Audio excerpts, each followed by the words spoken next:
Good afternoon, everybody. My name is Donna Thiesel, and I'm your host of The Edge on IC Radio, your source for news and entertainment. You can find us on television, channel 182 on Charter Communications, and Abundant Television, found on Roku, Apple TV, and Amazon Fire. I have everybody's favorite sports talk show host. His name is AP Stedham. AP and Kelley, that's what they're calling you now, AP and Kelley. They're forgetting the rest of it.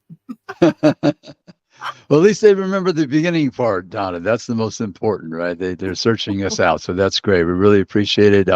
Every Friday on IC Radio, 4 p.m. Central, AP and Kelley, as we see it, we're discussing primarily the Southeastern Conference, but we talk about other teams as well, as you know.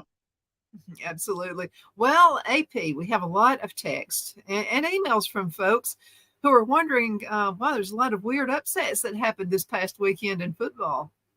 Yes, and beginning with last night, Clemson of the ACC, they're always one of the top teams contending for the national championship, and Duke, they're primarily known for their basketball, but they have a quarterback, Donna, from Alabama, Fairhope, Alabama, Riley Leonard, and he led them to a victory last night, 28-7, the night that they were honoring the 1989 ACC championship Duke team, who was coached by Steve Spurrier. So 34 years ago, they upset a top 10 team, and it took another 34 years before that happened again.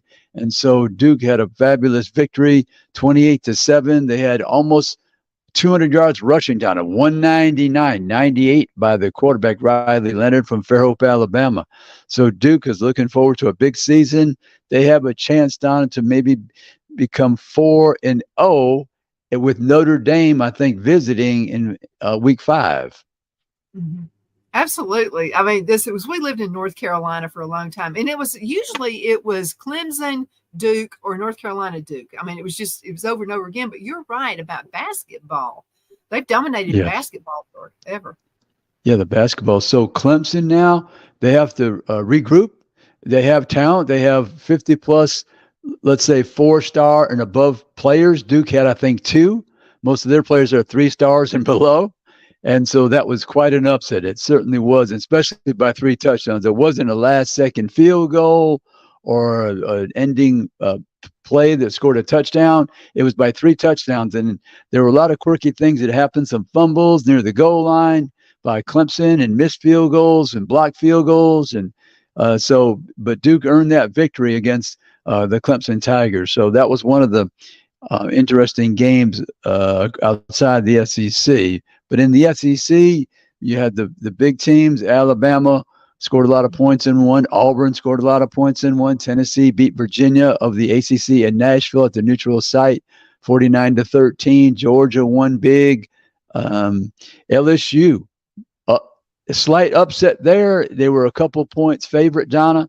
Lost to Florida State University in Orlando. That was a Sunday night game. LSU was leading at halftime, 17-14. Close ball game like we thought. All of a sudden, 31 points later, they're down.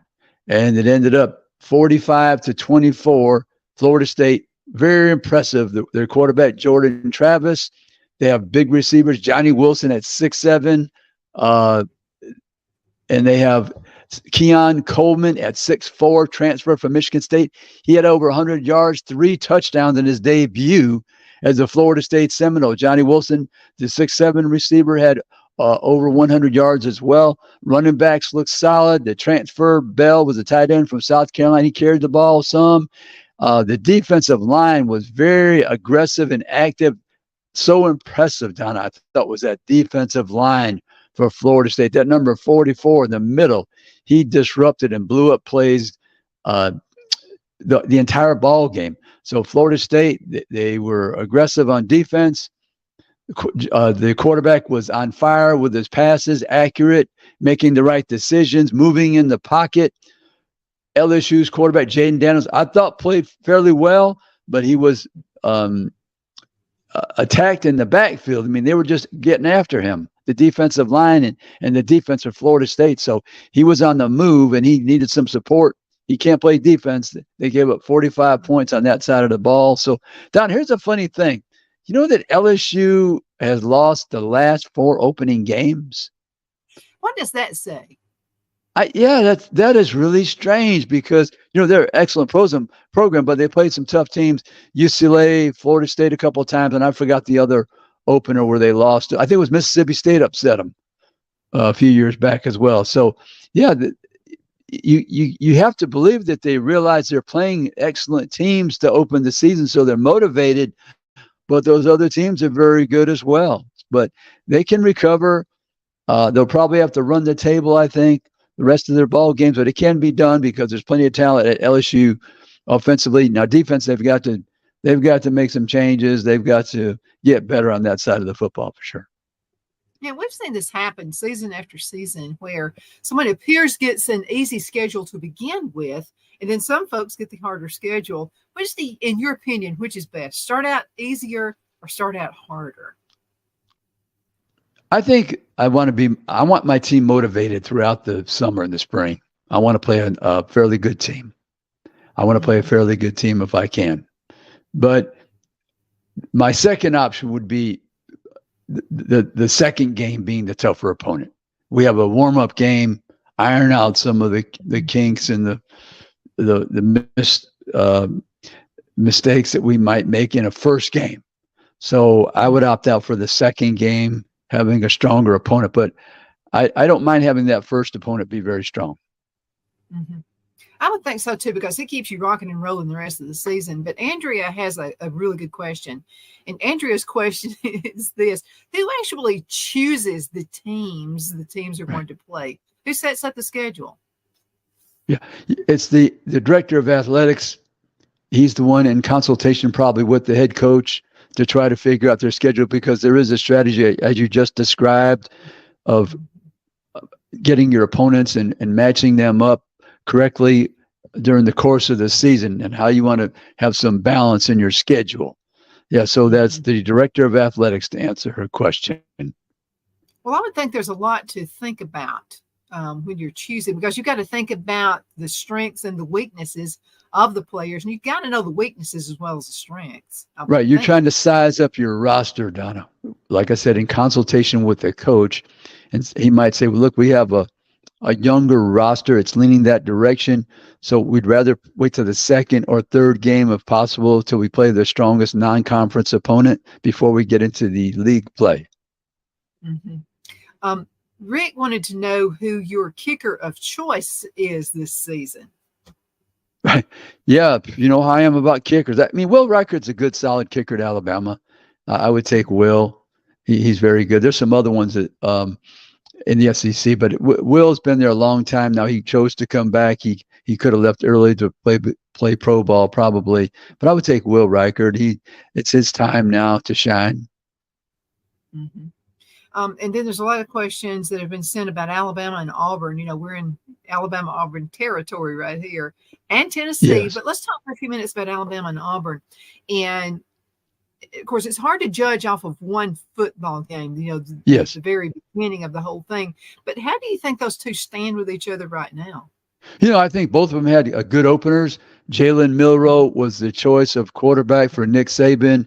We know that he could run the football, and he showed his ability to throw the deep ball and be more accurate and make some better decisions at the quarterback position. So they scored 50 plus points, and that's what these teams should do, Donna, in their opening game if it's a non-Power 5 team. Score a lot of points and hold the other team to under double digits or just above double digits. So they scored the 56, and Middle Tennessee State University had 7. Auburn, I think this was 59-10. Let me see, 59-14, I guess it was, against UMass. So their quarterback, Peyton Thorne, the transfer from Michigan State, he had a pretty good ball game. Robbie Ashford off the bench, he showed what he can do near the goal line, scoring a lot of touchdowns. So we're going to see that combination, I think. Peyton Thorne and Robbie Ashford near the goal line because he's so effective running the football. So Auburn was explosive offensively, and they played good defense. Mm-hmm. I think they did too. How do you see them moving up in the ranks this year? Yeah, Auburn, like I said, right now, before the season, my projection was in the 6-win range with an opportunity to move to 7 and 8. So we'll see how their defense progresses and their offense, and they have a chance to win some games over teams that might be favored. I think because of their dual quarterback system and Hugh Freeze, his teams are usually capable of scoring quite a few points. And in this era, Donna, you must score a lot of points. I mean, you can't have 14, 17 points and win a lot of ball games. You've got to get in the 30s to be in contention to win some of these ball games. Mm-hmm. Absolutely. Now we have Georgia. Everybody's talking about Georgia right now, and Tennessee. Yes. So let's talk about those two teams. Yeah, Georgia 48-7. They had a new quarterback as well, Carson Beck. Mm-hmm. So they put 48 points on the board. Defense is strong as usual. So that was fine for them. Georgia's schedule is not as good as some of the other teams in the league. So, but that was fine for an opener. And then Tennessee, we know, played Virginia. That's a Power 5 school from the ACC, and they put the 40, where the Tennessee game was, what did they score there? 49-13.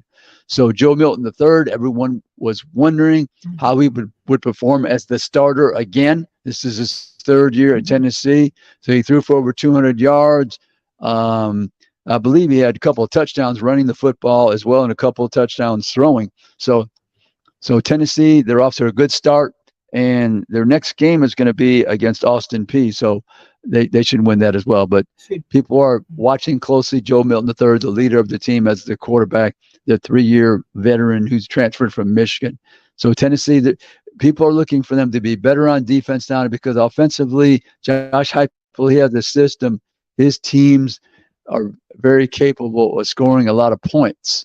So I don't think they're going to be short of scoring points this season with their set of receivers and running backs and tight ends, and Joe Milton III leading the team as the quarterback. Can they play enough defense to upset some teams? Yeah. Were you surprised at the score? I guess 49 against Virginia. I was thinking maybe 35, probably something like that. I thought they would win handily, but I didn't know that they would score 7 touchdowns. Yeah. Mm-hmm. Wow, that was something else. That was really good. Let's go ahead and cut into a commercial break, and we will return in just a few minutes. Everybody hang in there.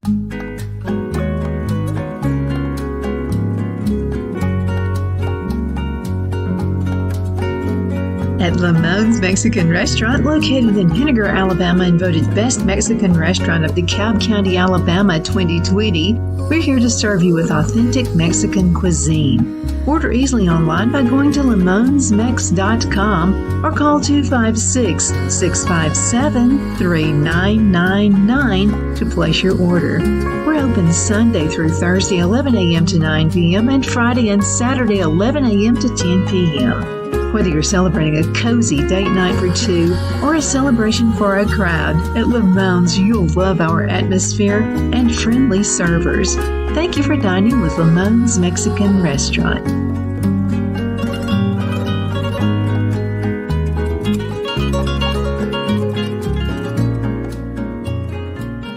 At Liberty Bank, we're all about community. Whether it's to help with a charity fundraiser or help families in need, toys at Christmas, or a local football team, we're here for you. You see, we realize the importance of family. Sometimes it's to build a new home or necessary home repairs. We're here for you. If you like the feel of a small town bank with all the conveniences of a big city bank, we're here to serve you. You will find us at any of our convenient locations in DeKalb, Marshall, Etowah, and Blount counties in North Alabama. You can call and speak with any of our friendly staff at 256-659-2175 or check us out on the web at libertybankal.com. And thank you for your support of our community. Member FDIC, Equal Housing Lender.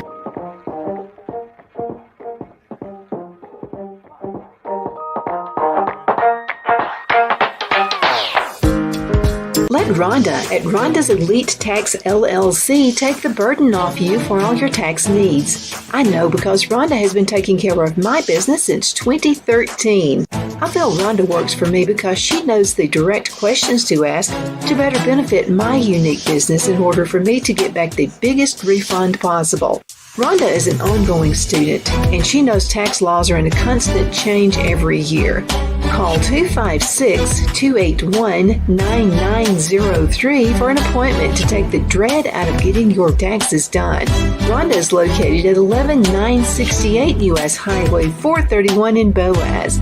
Again, that number is 256-281-9903. And let Rhonda's Elite Tax LLC champion your personal and business taxes.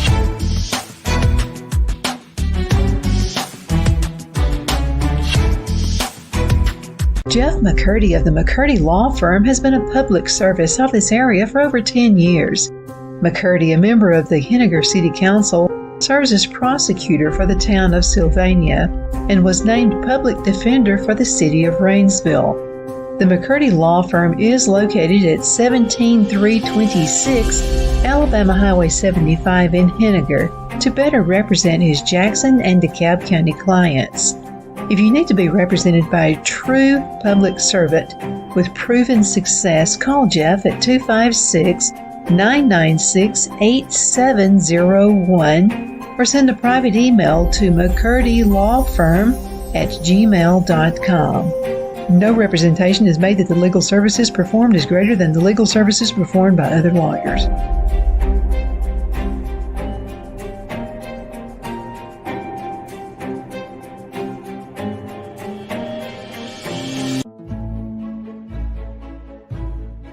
The Hatter Cafe and Country Inn is nestled in the northeast corner of Alabama the Beautiful in the delightful town of Mentone. We're located on top of scenic Lookout Mountain near Little River and DeSoto State Park and located only 5 minutes from shopping and restaurants. There is also a nearby community walking path and golf course. We welcome everyone through the doors and we are committed to outstanding service for all guests. At the Hatter Cafe and Country Inn, we invite people from all walks of life to come and get away from it all, enjoy the open spaces, treetop views, fresh, clean air, and experience Southern hospitality at its finest. We look forward to hosting you. To reserve a special event, or if you would love a special getaway at the Country Inn, you can call us at 256-634-2018. Good afternoon. We are back. My name is Donna, and I am your host of The Edge on IC Radio, your source for news and entertainment. You can also find us on television, channel 182 on Charter Communications, Abundance Television, which is found on Roku, Apple TV, and Amazon Fire. AP Sedum is with us right now. I know he's your favorite. He's my favorite too. So he's been with us several years, and we're proud to have him. So AP, let's talk about AP and Kelley and the show what are you going to do? What happened last week and then versus this week? Oh, yeah, Donnie, last week was a really special show because we had two legends that are in the Hall of Fame in college and pro, and then they're Hall of Fame executives. We had the logo, Jerry West, who's built some championship teams with the Lakers and Golden State. He's president with the Los Angeles Clippers. So it was great to have Jerry West on, who's in the Hall of Fame in college and Naismith Memorial Basketball Hall of Fame and the College Basketball Hall of Fame and many more Halls of Fame. And then Ozzie Newsome, the Wizard of Oz, from up there in Colbert County, Alabama, the All-American at Alabama, in the College and Pro Football Halls of Fame and other Hall of Fames. I think between the two, they're almost in 20 Hall of Fames, Donna, if you can believe that. And they're, tremendous executives in basketball and football. So that was great to have them. Donna, they did not know each other. I introduced them live on radio to each other. And that was a fabulous moment. Oh, absolutely. Yeah. Two legends right there together. You were lucky to get those interviews. Yeah. I suggest people listen to that because the knowledge that they have between them is unparalleled. We're not going to see those two type of individuals again because of the skill that they had on the field, in the basketball court, in the football field, and then Hall of Fame executives as well. You just don't see that type of player succeeding on all those levels. And then, Donna, this week we have some interesting guests. I can tell you, number one, I'll be at the Auburn, California game in Berkeley this Saturday. Mm-hmm. That's a night game. And one of our guests is Doug Parrish, who played at the University of California, defensive back. But interesting about Doug, he was born in Tuscaloosa, Alabama. And then when he was 14 years old, moved to Madison, Wisconsin, ended up playing at University of California. So they're going to play Auburn for the very first time. Those two schools will get together, the SEC Auburn Tigers and the Pac-12 California Bears. And then our other guest is Will Matthews. Will is the sideline reporter, former University of Texas player. He's the sideline reporter for the Texas Radio Network for the University of Texas games. And we know that's a huge ball game with Texas coming to Alabama. And they played last year. That was a 1-point ball game won by Alabama. But I tell everybody that Donna, they have the kicker from Texas, last name Auburn. So if he's able to kick the winning field goal, it will read, the headlines will read, Auburn beats Alabama. That'll be the headline. Last year it could have been Auburn beats Alabama in Texas, but this year it would be Auburn beats Alabama in Alabama at Alabama. So for no other reason, that'll be a real good ball game. Really, Texas is vying to rekindle that program to national prominence, and Alabama with the new quarterback, and he's from Texas as well, Jalen Milroe, the Houston area. So big ball game there in Tuscaloosa this weekend. I have a suggestion for Phil. Our wedding anniversary was this past weekend, but we are going to San Antonio, Texas. And I said, Don't wear your Alabama Crimson Tide shirts. Don't do it there. I don't know. This may be the weekend to wear it, Donna. Being in Texas, and Alabama and Texas are playing. I don't know. It could be. We were in Tennessee once, and so my son was going to college, Tennessee. And so it was so funny. Of course, he's going to college in Tennessee. He bought shirts for us, Tennessee. Yes. And Phil said, I'm not wearing one of those nasty Tennessee shirts because I had to as my son. So I went on ahead and wore mine. So we went to a restaurant. We're walking outside the restaurant, and this guy stopped us, and he said, you don't see that combination very often. No. Tennessee and Alabama. So that was now let's talk about Tennessee for a few minutes. And I love Tennessee. I'm glad to see them moving up the ranks. And there was a time, I don't know if this has happened to you, but there was a time when it was nothing but Auburn. I wouldn't even want to watch another game. I just don't. But when you get older, and you've helped me get into this mix, now I'm interested in all of them. I want to see it's fun too. It really is. So if you had to pick your top 5 this week, based on last week's, who would you choose? Yeah, this week I think I'd take Georgia number 1. I think I would take Michigan number 2. I think Florida State is right in there. I saw them up close and personal. Really beat up LSU ended up being 45-24, 3 touchdowns. Mm-hmm. I think number 4, I put USC right now. USC number 4, I think. Okay. I think I would. All right. And number 5, we didn't mention Alabama yet, right? Alabama. I think probably Alabama, I guess, number 5. Yes. Well, throughout the years, football teams actually go through cycles. There was a time when it was Clemson was everything, and now they seem to be down at the bottom. And of course, they could still emerge. You never know with football what's going to happen from week to week. Yeah. And the weather has a lot to do with it as well, because we got some hot weather going on right now. And it has to be tough on the players as well. Yeah, do you think that really affects the outcome of the game that much? Well, I think it might affect if you have a team later on in the season when it's still hot, maybe in the South, or even in the early part of the season, if you're taking a team, let's say from the West Coast, that has not played with this type of humidity, and they travel south. I think that could be an issue. I think because there's nothing like this humidity in the South, even though it gets hot in other places in the country. So, or you take a team that would travel to Arizona, for instance, or New Mexico, or somewhere where there's altitude involved, around Denver, something like that.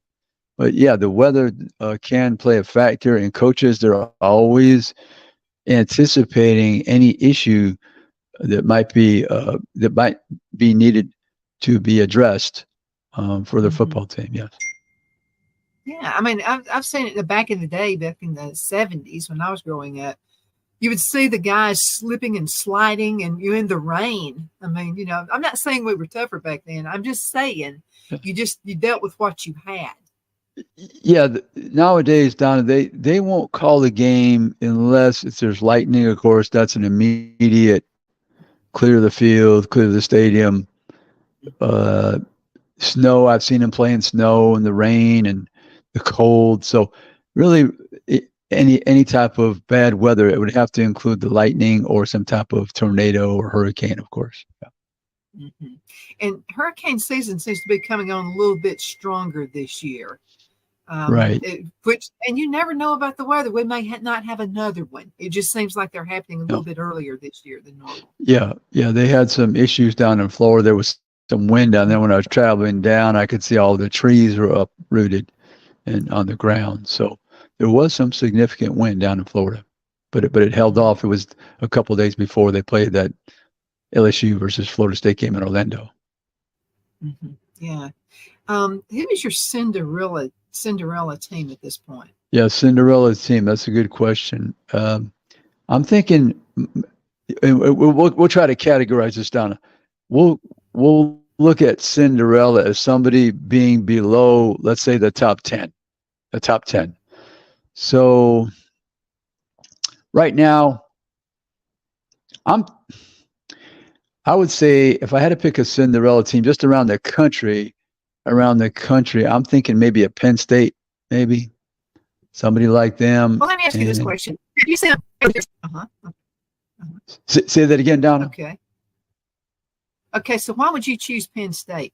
Well, because they have yet to have much success against Michigan and Ohio State, two teams in their conference. So they have to clear those hurdles. Penn State's beaten, I think, Ohio State a time or two, but they have to be able to be one of them or both of them in the same season to have a chance to compete for the national championship. So I'm saying I'm not sure they can do that. I'm thinking this year they've got a good chance. I believe I think they have a good chance maybe to beat Ohio State. I'm thinking right now. Okay. Now, as a Cinderella team, could you see the Cinderella team as being someone who is just maybe overlooked at the beginning of the season, who really has potential and it's just kind of hidden at this point, and they just emerge and come out? Right. I think we have to see a few more games because, Donna, I think that that's just the nature of the description. We're trying to find that Cinderella team, somebody really outside our view. That, I mean, they would have to be, let's say, ranked below 15 or something like that, or definitely below number 10 for me to consider it a Cinderella, because that's quite a jump to be 11th, 12th through 15, and all of a sudden you're in the top 4 at the end of the season. You'll have to upset quite a few teams to reach that point. So, like I say, just my early initial preview of teams, Penn State, they have 2 good running backs, strong quarterback, new quarterback for them, and James Franklin's a good coach. He usually doesn't trip up and get upset. So if he can stay clean in those types of games and then have some upsets along the way, Ohio State, Michigan, he's got a chance. I think Florida State, surprising LSU this first game, beating them by 21 points, that was huge for them in the eyes of the potential college football selection committee voters. I think that was a big game, because now that's what we call a pendulum game. That's the ACC versus the SEC. So now this really kind of puts the SEC at a disadvantage slightly, because when you play LSU, you're, let's say, Alabama or Auburn or any other team, and you win that game, people are going to say, well, yeah, Florida State, they beat LSU by 3 touchdowns. Absolutely. So why didn't you beat them by 3 touchdowns? We've got to go, but I wanted to say this. You know how to pick them, because you're the one who said Tennessee would emerge, and they did. And so who knows? You just never really know. So, AP, again, thank you so much for being on the show today. And remember, right here on this station, AP and Kelley, as we see it. Now, you guys have to remember the rest of it, okay? AP and Kelley, as we see it. And that's Football Friday at 4 p.m. Central Time. AP, thank you again so much for being on the show today. Hey, thank you, Donna. My pleasure. Thank you. And thank you so much for watching. We'll be back shortly with another awesome guest.